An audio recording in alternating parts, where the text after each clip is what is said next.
Hi ನಮಸ್ತೆ. ನಂದಗೋಕುಲ ಸೀರಿಯಲ್ನ 11ನೇ ಸಂಚಿಕೆಗೆ ಸ್ವಾಗತ. ಇನ್ನು ಯಾರೆಲ್ಲ ನನ್ನ ಚಾನಲ್ಗೆ ಸಬ್ಸ್ಕ್ರೈಬ್ ಆಗಿಲ್ಲ ಸಬ್ಸ್ಕ್ರೈಬ್ ಮಾಡಿಕೊಂಡು ಸಪೋರ್ಟ್ ಮಾಡಿ. ಹಾಗೆ ಈಗಾಗಲೇ ಸಬ್ಸ್ಕ್ರೈಬ್ ಮಾಡಿರೋರಿಗೆಲ್ಲರಿಗೂ ಧನ್ಯವಾದಗಳನ್ನ ತಿಳಿಸ್ತಾ ಇವತ್ತಿನ ಸಂಚಿಕೆ ಶುರು ಮಾಡೋಣ.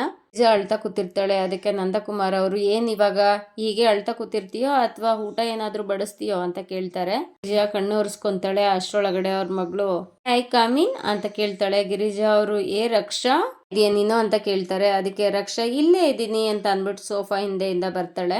ಗಿರಿಜಾ ಅವರು ಕೋತಿ ಅಲ್ಲೇನೆ ಮಾಡ್ತಾ ಇದೀಯಾ, ಎಲ್ಲ ಕದ್ ಕೇಳಿಸ್ಕೊಂತಾ ಇದೀಯಾ ಅಂತ ಕೇಳ್ತಾರೆ. ರಕ್ಷಿ ಅಯ್ಯೋ ನಾನೇನು ಕೇಳಿಸ್ಕೊಂಡಿಲ್ಲಪ್ಪ ಅಂತ ಹೇಳಿದ್ದಕ್ಕೆ ಗಿರಿಜಾ ಅವರು ಸರಿ ಇವಾಗ ಬಂದಿದ್ದೇನು ಅಂತ ಗಿರಿಜಾ ಅವ್ರು ಕೇಳ್ತಾರೆ. ಅದಕ್ಕೆ ರಕ್ಷಿ ಏನಿಲ್ಲ, ನಿನ್ನ ಬರ್ತ್ಡೇ ಪ್ರಯುಕ್ತ ಎಲ್ರು ಸೇರಿ ಊಟ ಮಾಡೋಣ ಅಂತ ಅನ್ಕೊಂಡ್ವಿ ಅಂತ ಹೇಳ್ತಾಳೆ. ಗಿರಿಜಾ ಅಯ್ಯೋ ಅದೆಲ್ಲ ಏನು ಬೇಡ, ನಡಿ ಊಟ ಬಡಿಸ್ತೀನಿ ಅಂತ ಹೇಳ್ತಾಳೆ. ಅದಕ್ಕೆ ರಕ್ಷಿತಾ ಪಾಪ ಪ್ಲೀಸ್ ಅಪ್ಪ ನೀನಾದ್ರೂ ಅಮ್ಮನ್ಗೆ ಹೇಳಪ್ಪ ಬೇಡ ಅಂತ ಇರ್ತಾಳೆ. ಅದಕ್ಕೆ ನಂದಕುಮಾರ್ ಅವರು ಗಿರಿಜಾ ಇರ್ಲಿ ಬಿಡು ಆಯ್ತಮ್ಮ ಅಂತ ಹೇಳ್ತಾರೆ. ಅದಕ್ಕೆ ಶ್ರೀ ಫುಲ್ ಖುಷಿಯಾಗಿ ಥ್ಯಾಂಕ್ ಯು ಸೋ ಮಚ್ ಅಪ್ಪ ಅಂತ ಅಪ್ಪನ ತಪ್ಕೊಂತಾಳೆ. ಊಟ ಮಾಡೋದಕ್ಕೆ ಅಂತ ಅಂದ್ಬಿಟ್ಟು ಎಲ್ರು ಟೆರೆಸ್ ಮೇಲೆ ಸೇರಿರ್ತಾರೆ. ಸುಂದ್ರ ನಾನು ಏನೋ ಹೇಳ್ಬೇಕು ಅಂತ ಅನ್ಕೊಂಡೆ ಅಂತ ಹೇಳ್ತಾನೆ. ಅದಕ್ಕೆ ಎಲ್ರು ಏನು ಅಂತ ಕೇಳ್ತಾರೆ. ಆದ್ರೆ ಇವಾಗ ಏನು ಇಲ್ಲ ಅಂತ ಸುಂದ್ರ ಹೇಳ್ತಾನೆ. ಊಟನ ಕಲಿಸ್ತಾ ಇರ್ತಾಳೆ. ಅದಕ್ಕೆ ನಂದಕುಮಾರ್ ಅವರು ಏನ್ ಗಿರಿಜಾ ಇದು ಚಿಕ್ಕ ಮಕ್ಳಿಗೆ ಕಲ್ಸೋ ತರ, ಈ ತರ ಊಟ ಕೊಟ್ರೆ ಮಕ್ಳಿಗೆ ಹೊಟ್ಟೆ ತುಂಬುತ್ತಾ, ಕೊಡು ಇಲ್ಲಿ ಅಂತ ನಂದಕುಮಾರ್ ಅವ್ರು ಇಸ್ಕೊಂತಾರೆ. ತುತ್ ಮಾಡಿ ಕೊಡ್ತಾ ಹೋಗ್ತಾರೆ. ಎಲ್ರು ತುಂಬಾನೇ ಖುಷಿಯಿಂದ ಚೆನ್ನಾಗಿದೆ ಅಂತ ಊಟ ಮಾಡೋಕ್ ಶುರು ಮಾಡ್ತಾರೆ. ಆದ್ರೆ ಗಿರಿಜಾ ಮಾತ್ರ ಯೋಚನೆ ಮಾಡ್ತಾ ಕೂತ್ಬಿಡ್ತಾಳೆ. ತವ್ರ ಮನೆಯಲ್ಲಿ ಏನಾಗಿತ್ತು, ಅವರಪ್ಪ ಏನ್ ಹೇಳಿದ್ರು ಬೆಳ್ದಿಂಗ್ ಊಟ ಮಾಡ್ಬೇಕಾದ್ರೆ ಅನ್ನೋದು ಅವಳಿಗೆ ನೆನಪಾಗ್ತಾ ಹೋಗುತ್ತೆ. ಪಾರ್ವತಿಯವರು ಊಟನ ಕಲಿಸ್ತಾ ಇರ್ತಾರೆ. ಅದಕ್ಕೆ ಅವರಪ್ಪ ಏನ್ ಪಾರ್ವತಿ ಇದು ಇಷ್ಟು ಗೋಲ್ ಈ ತರ ಕಲಿಸ್ತಾ ಇದೀಯಾ, ಈ ತರ ಕಲ್ಸಿದ್ರೆ ಮಕ್ಳಿಗೆ ಹೊಟ್ಟೆ ತುಂಬುತ್ತಾ, ಕೊಡು ಇಲ್ಲಿ ನಾನು ಯಾವ ತರ ಕಲ್ಸೋದು ಅಂತ ಹೇಳ್ಕೊಡ್ತೀನಿ ಅಂತ ಹೇಳಿ ದಪ್ಪ ಗುಕ್ಕುಗಳನ್ನ ಮಾಡಿ ಎಲ್ಲಾರ್ಗೂ ಕೊಡ್ತಾ ಹೋಗ್ತಾರೆ. ಕೊಡೋದು ನೋಡು ಪಾರ್ವತಿ ಅಂತ ತೋರಿಸ್ತಾ ಇರ್ತಾರೆ. ಅಷ್ಟರೊಳಗಡೆ ನಂದಕುಮಾರ್ ಅವರು ಅಲ್ಲಿಗೆ ನೀರ್ನ ತಗೊಂಡ್ ಬರ್ತಾರೆ. ಆವಾಗ ಚಂದ್ರಮೌಳಿಯವರು ಯಾಕೆ ಅಲ್ಲಿ ಹೋಗಿ ನಿಂತ್ಬಿಟ್ಟೆ, ಬಾಯಿಲಿ ಅಂತ ಅಂದ್ಬಿಟ್ಟು ತುತ್ತನ್ನ ಕೊಡೋದಕ್ಕೆ ಕರೀತಾರೆ. ಅದಕ್ಕೆ ಕುಮಾರ್ ಪರವಾಗಿಲ್ಲ ಯಜಮಾನ್ರೆ ಅಂತ ಹೇಳ್ತಾನೆ.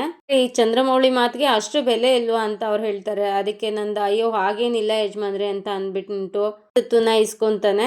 ಮೌಳಿಯವರು ನಂದನ್ ಹತ್ರ ಕೇಳ್ತಾರೆ ಹೇಗಿದೆ ಅಂತ ಅಂದ್ಬಿಟ್ಟು. ಅದಕ್ಕೆ ಅದ್ಭುತವಾಗಿದೆ ಯಜಮಾನ್ರೆ ಅಂತ ನಂದ ಹೇಳ್ತಾರೆ.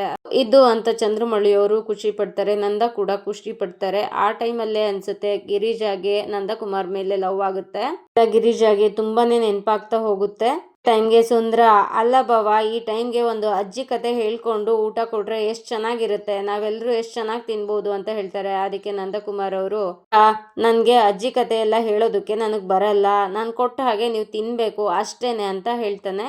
ಕೇಶವ ಅಪ್ಪ ಪ್ಲೀಸ್, ನಾವು ಚಿಕ್ಕೋರಿಂದ ಇದ್ದಾಗಿಂದನು ಬರೀ ಫ್ಯಾಮಿಲಿ ಓರಿಯೆಂಟೆಡ್ ಫಿಲ್ಮ್ಸೇ ತೋರಿಸಿದೀರಾ ನಮ್ಗೆ. ಬರೀ ಯಜಮಾನ, ಸೂರ್ಯವಂಶ ಈ ತರದ ಮೂವಿಗಳೇ ನಮಗ್ ತೋರಿಸಿದೀರಾ. ಆದ್ರೆ ಸ್ಕೂಲಲ್ಲಿ ಒಂದ್ಸಲ ಮುಂಗಾರು ಮಳೆ ಫಿಲಮ್ ನೋಡಿದೀರಾ ಅಂತ ಕೇಳಿದ್ರು. ಅದಕ್ಕೆ ನಾನು ಅದ್ಯಾವ ಫಿಲಮು ಅಂತ ಕೇಳ್ಬಿಟ್ಟಿದ್ದೆ. ಎಲ್ಲರೂ ನಕ್ಬಿಟ್ಟಿದ್ರು. ಇವಾಗ ನಿಮ್ ಲವ್ ಸ್ಟೋರಿನಾದ್ರೂ ಹೇಳಿ ಅಪ್ಪ ಪ್ಲೀಸ್ ಅಂತ ಕೇಳ್ತಾನೆ. ಅದಕ್ಕೆ ಕೇಶವ ಸುಮ್ನೆ ಊಟ ಮಾಡೋ, ಆ ತರ ಎಲ್ಲ ಏನು ಕೇಳ್ಬೇಡ ಅಂತ ಹೇಳ್ತಾರೆ. ಅದಕ್ಕೆ ಮದರ್ ಇಂಡಿಯಾ ನೀನ್ ಸುಮ್ನೆ ಇರು ಅಪ್ಪ ಪ್ಲೀಸ್ ಅಂತ ವಲ್ಲಭನು ಕೇಳ್ತಾನೆ. ಸುಂದ್ರ ಬಾಬಾ ನನ್ಗಂತೂ ಮದ್ವೆ ಮಾಡ್ತಿರೋ ಇಲ್ವೋ ನನ್ಗಂತೂ ಗೊತ್ತಿಲ್ಲ, ಆದ್ರೆ ನಿಮ್ ಮಕ್ಳಿಗೆ ಮದ್ವೆ ಆದ್ಮೇಲೆ ಅವ್ರ ಮಕ್ಳಿಗೆ ನನ್ ಕತೆ ಹೇಳ್ಬೇಕಲ್ವಾ, ಅದಕ್ಕೆ ನಿಮ್ ಲವ್ ಸ್ಟೋರಿನೇ ಹೇಳ್ತೀನಿ ಪ್ಲೀಸ್ ಹೇಳಿ ಬಾವಾ ಅಂತ ಸುಂದ್ರನು ಕೇಳ್ತಾನೆ.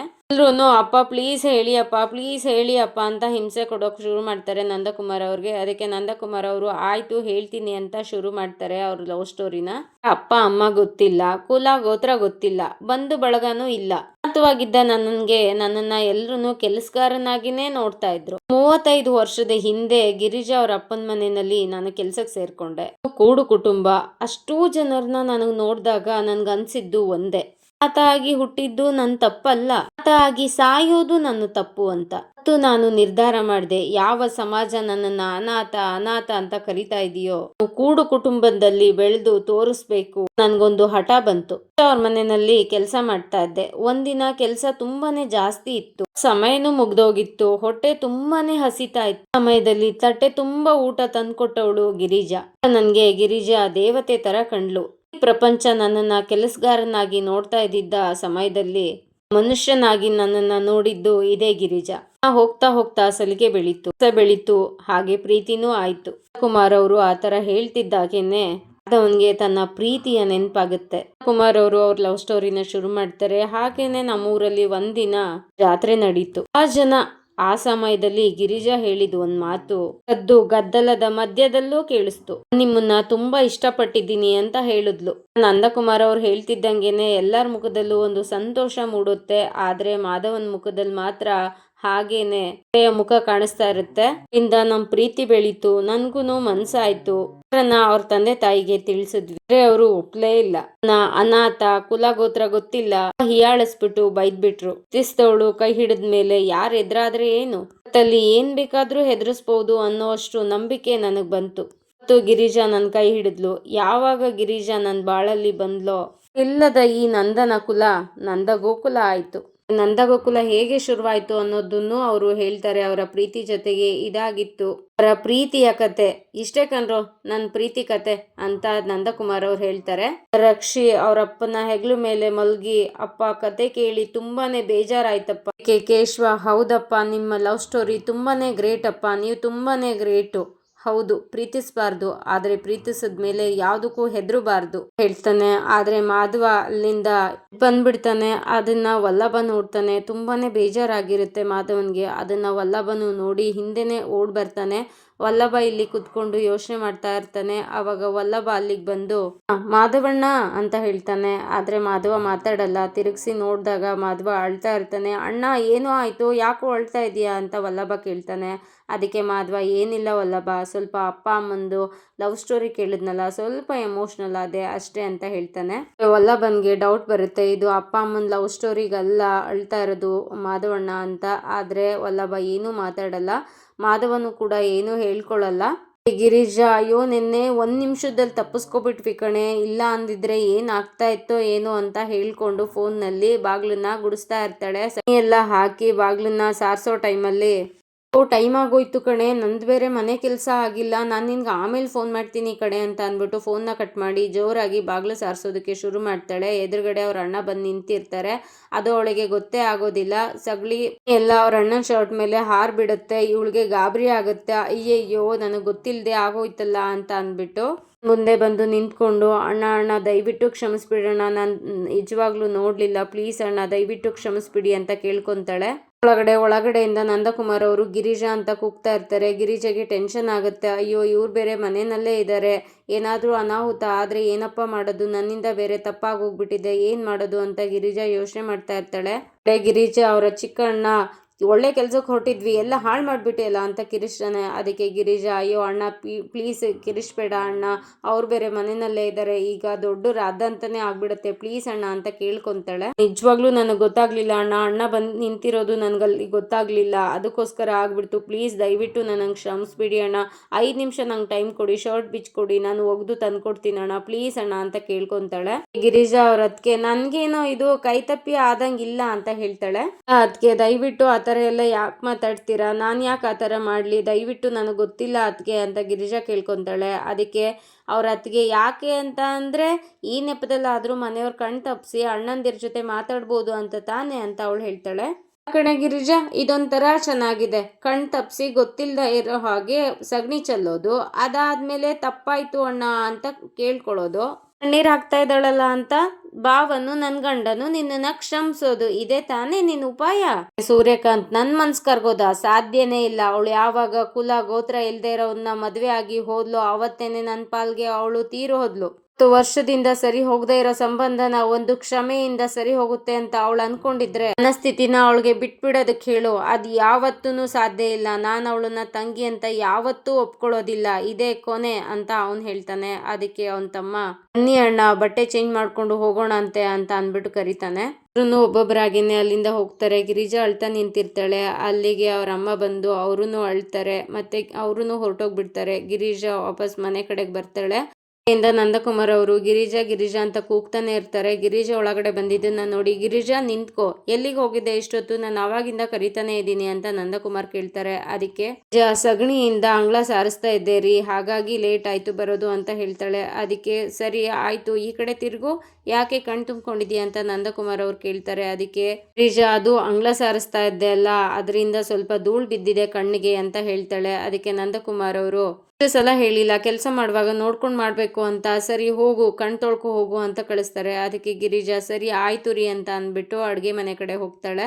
ಅಡುಗೆ ಮನೆಯಲ್ಲಿ ಹತ್ಕೊಂಡು ಈರುಳ್ಳಿ ಕಟ್ ಮಾಡ್ತಾ ಇರ್ತಾಳೆ. ಅಷ್ಟರೊಳಗಡೆ ವಲ್ಲಭ ಅಲ್ಲಿಗೆ ಬರ್ತಾನೆ.